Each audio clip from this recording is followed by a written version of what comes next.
Chaque jour, Charles et Carole vous présentent la leçon de l'école du sabbat.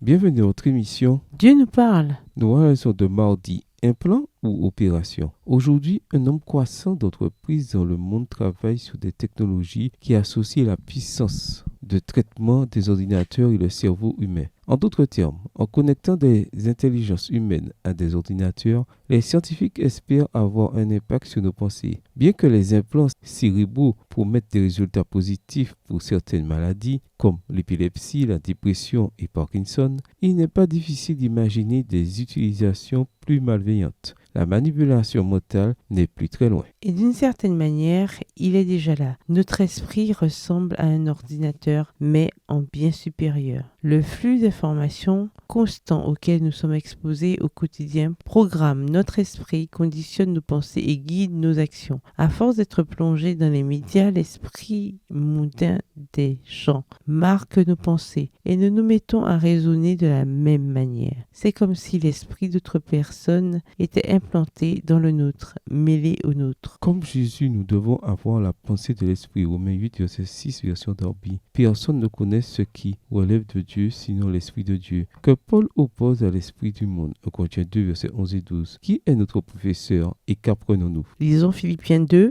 verset 5. D'après vous, que signifie avoir les dispositions ou la pensée dans la version Colombe de Christ? Philippiens 2, verset 5. Ayez en vous les sentiments qui étaient en Jésus-Christ. En définitive, nous pouvons changer nos pensées, mais nous ne pouvons pas changer notre cœur. Seul Dieu peut le faire. Le Saint-Esprit doit procéder à une opération à cœur ouvert sur nous, en maniant l'épée de l'Esprit, Éphésiens 6, verset 17, la parole vivante et agissante de Dieu qui pénètre jusqu'à la division de l'âme et de l'esprit, des jointures et des moelles. Elle est juge des sentiments et des pensées du cœur. Hébreux 4, le verset 12. Ce n'est que par le biais du Saint-Esprit que l'on peut vraiment se connaître, car de nature, notre cœur doit rompre. Jérémie 17, le verset 9 dans la version Darby. En hébreu, le mot traduit par tortueux, akof, fait référence à un sol chaotique qui nous fait trébucher. Par extension, il signifie des pensées tortueuses, tordues et corrompues. Nous avons besoin d'être transformés par le renouvellement de notre intelligence afin de discerner quelle est la volonté de Dieu, bonne et agréable et parfaite. Romains 12, verset 2 dans la version Darby. Pourquoi est-il si important de suivre ce que Paul nous dit ici? Au reste, mes frères, que tout ce qui est vrai, tout ce qui est digne, tout ce qui est juste, tout ce qui est pur, tout ce qui est aimable, tout ce qui mérite l'approbation, ce qui est moralement bon et digne de louange soit l'objet de vos pensées. Philippiens 4, verset 8.